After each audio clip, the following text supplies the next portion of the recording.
My name is Dr. Tim Fowler and I am the VP of Research and Development at Rodan and Fields. We all know the incredible results that the AMP-MD roller can produce. But how does it do it? How does it work? Well, we decided to find out. We took tissue from a plastic surgery procedure, and on half of that tissue we used the AMP-MD roller, and on the other half we left it untreated. We took a biopsy from either side, incubated it to keep the tissue alive, and then we did a genetic analysis on that tissue. This would tell us what the AMP-MD roller was doing to the tissue, what happened to the DNA, what genes were upregulated and what genes were downregulated. What we found was that the AMP-MD roller upregulated those genes associated with youthful and healthy skin, collagen, integrins, laminin. Equally as interesting was that it downregulated genes associated with aging skin and skin that have been subjected to UV radiation. And these are called MMPs, and you can see them here as the red bars. So what does this mean for our skin? Well, here is the diagram of what our skin looks like, and with the different layers, the quantified layer, the epidermis, and the dermis. And if we overlay that with what we saw from the molecular analysis, what we see is that junctions are strengthened, extracellular matrix is upregulated, collagen is boosted, and cells are mobilized, those cells that produce collagen. But that isn't all of the story, because we also use retinol. Here is a study that was done at the same time as we were doing our study, and this concentrated on what happens to gene expression when you use 0.04% retinol. Now in our capsules, we are using 0.075% retinol, almost twice as much. But what this study did show was that elastin and fibrillin, as well as collagen, are all upregulated. So if we combine these results with the results that we saw with the AMP-MD roller, what we see is the junctions are strengthened, cells mobilized, extracellular matrix and collagen upregulated and boosted, but also elastin and fibrillin are increased.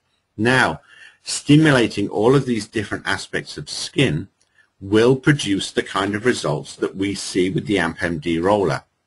But you don't have to take my word for it.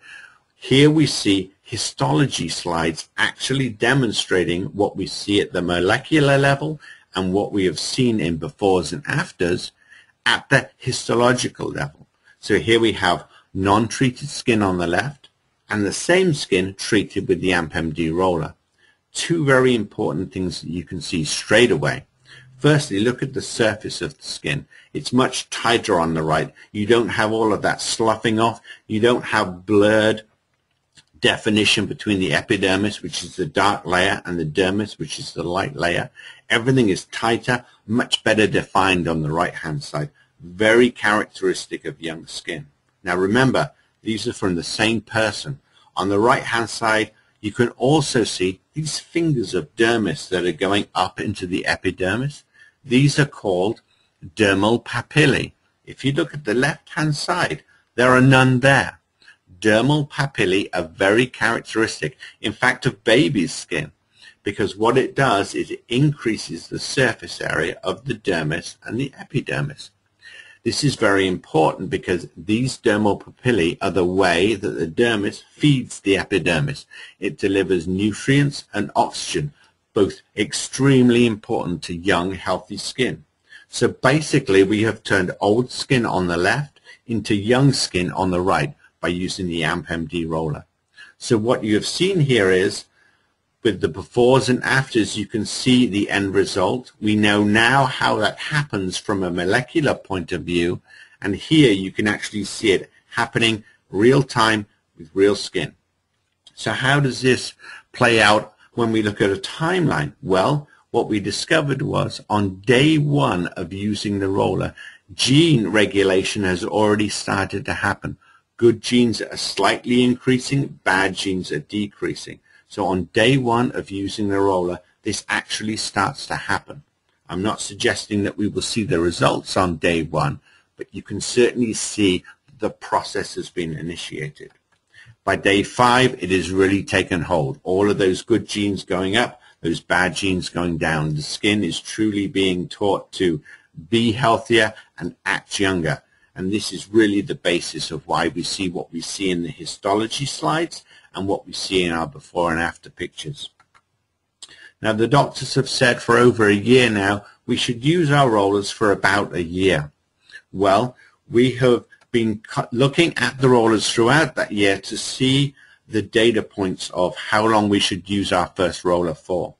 And what we found was, when we did this study, we looked at a new roller and we compared it to a roller that was a year old that had been used about 4 to 5 times a week.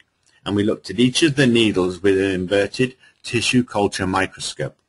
And what we found was that on the new roller, 192 needles out of 192 were absolutely perfect, perfectly formed, in very good shape. But when we looked at the roller that was 1 year old and had been used on a regular basis, what we found was there was a significant number of needles that were now blunted. What this means is that very occasionally needles do become blunt. Now, throughout your first year, this makes very little difference because we have 192 needles, and an occasional needle that is blunted will make no difference to either sensation or efficacy. However, after a year, the numbers of these blunted needles begin to accumulate, and after that year, we may see a decrease in efficacy and sensation. So a year is the time when we need to replace that roller with the one that has the 192 needles in perfect shape. Think of this like getting a cold.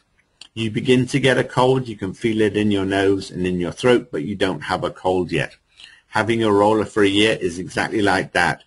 It's beginning to get to the point where efficacy and sensation will start to decrease. So stay sharp. Every 12 months, replace that roller. It's the only way to keep maintaining that activity that you have seen today on that molecular basis, histology basis, and of course with those fantastic befores and afters.